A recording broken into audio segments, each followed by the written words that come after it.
Hi, everybody. Merry Christmas. This is Lisa, and we had a vestry meeting this week, so I just wanted to give you a little update to keep you all informed about what's happening at St. Stephen's. First of all, I want to make sure everybody knows what's happening for Christmas at St. Stephen's. To keep everyone safe, we decided not to have any in-person gatherings for Christmas Eve or for Christmas Day. Instead, we have recorded some beautiful services for you that are just like the services that we held during the weeks that we were not meeting in person. On Christmas Eve, about noon, there'll be posted a Christmas Eve service. It will have the evening prayer right for that day, the readings for that day, some beautiful music recorded by Joan and Laura Howie, including a lovely solo of "Oh Holy Night." And then there'll also be a homily by Reverend Mary Robbins. If you would really like to include that as a part of your Christmas Eve, we encourage you to do so. It will stay on our worship site until the following day, Christmas Day, around noon, when we'll take down the Christmas Eve service and we'll put up a Christmas Day service. The Christmas Day service will have the morning prayer ritual, the readings for Christmas Day, more beautiful music recorded by Joan and Laura, and also a homily by Father Bruce. So please look forward to that as well. Now that will live on our site all the way till Monday morning. On Sunday, the 27th, we'll have our 3 gatherings at 8:30, 10 o'clock, and 11:30 as usual. And so the recordings of both the 8:30 and 10 o'clock services will be posted as usual. Usually they're up on Monday morning. So the Christmas Day service will live for a couple days on our site. We can only have one service on our site at a time. So don't forget on Christmas Eve to schedule a time in to enjoy what we've prepared for you all that day. Now, our desire is to keep everyone safe. So if you are traveling to join with households not your own, or if you have guests coming to join you at your household, we're asking that you please consider to not come to church in person on Sunday, the 27th, but to allow yourselves a week or 10 days, as the CDC recommends, to make sure that you are not unwittingly bringing the virus back into church with you from your mingling with family or friends. Even though you feel great, you may be an asymptomatic carrier.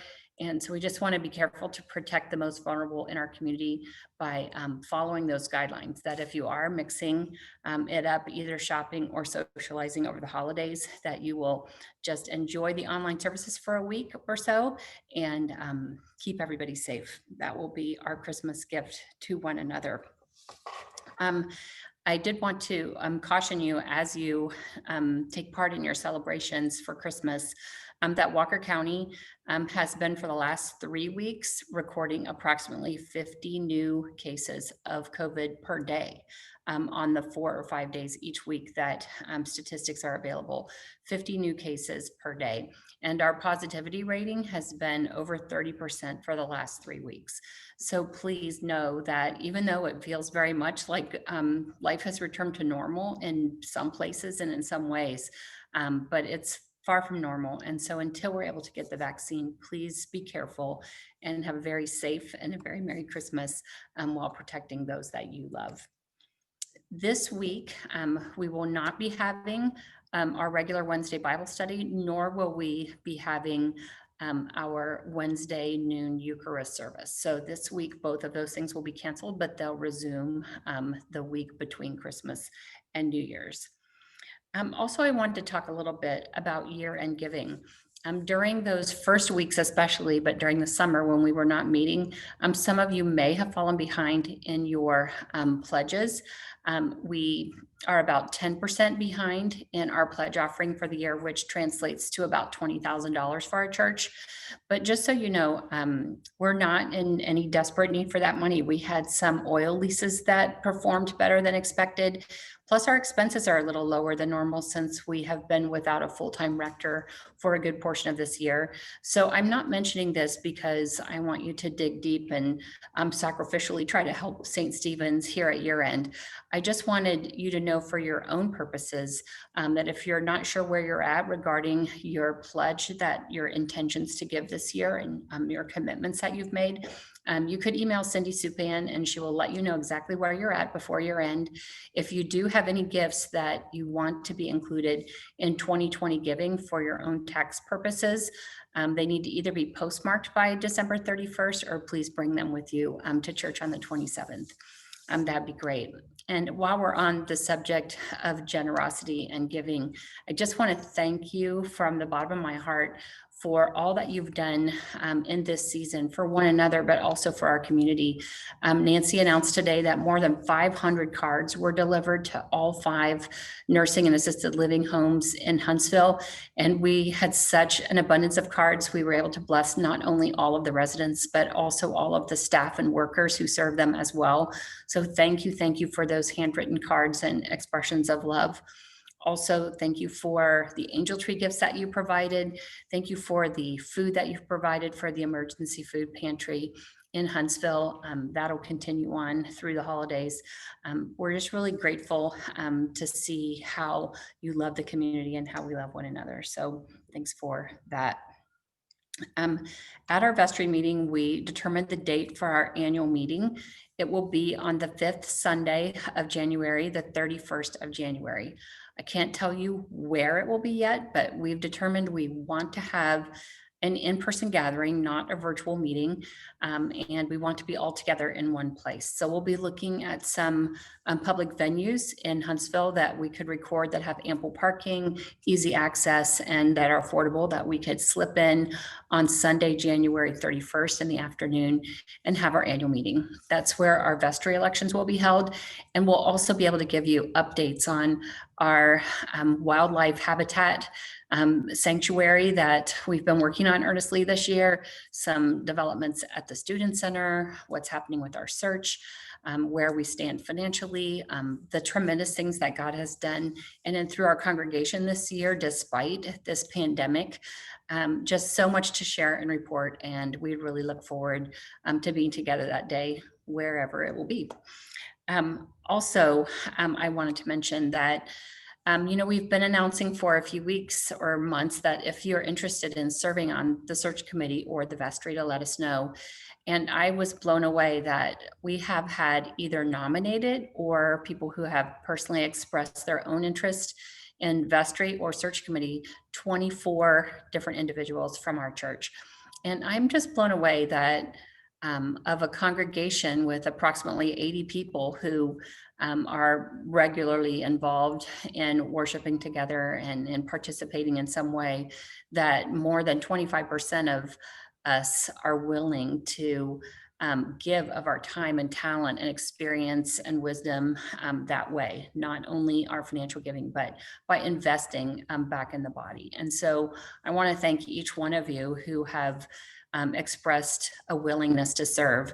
Know that there's not enough positions, 3 positions open on vestry for a 3-year term. And then for the search committee, we'll probably have around 9 people. And so there's definitely not enough room for all 24 people to serve on one or the other this year. But we know that the Lord will lead us in inviting those who he would have serve, and will help them to discern whether to accept those invitations or not. And then that he'll have a place for each one of us to serve in the various ministries and outreach of St. Stephen's in the coming year. I'm really excited to see how many people want to invest in the future and in the health and the vibrancy and the spiritual formation of St. Stephen's. It makes me really proud and really excited to be a part of what God has for our future. Last, I think some of you have been asking me what's going on with the search. So here's where we are. We had a small committee who've been working on what's called our profile.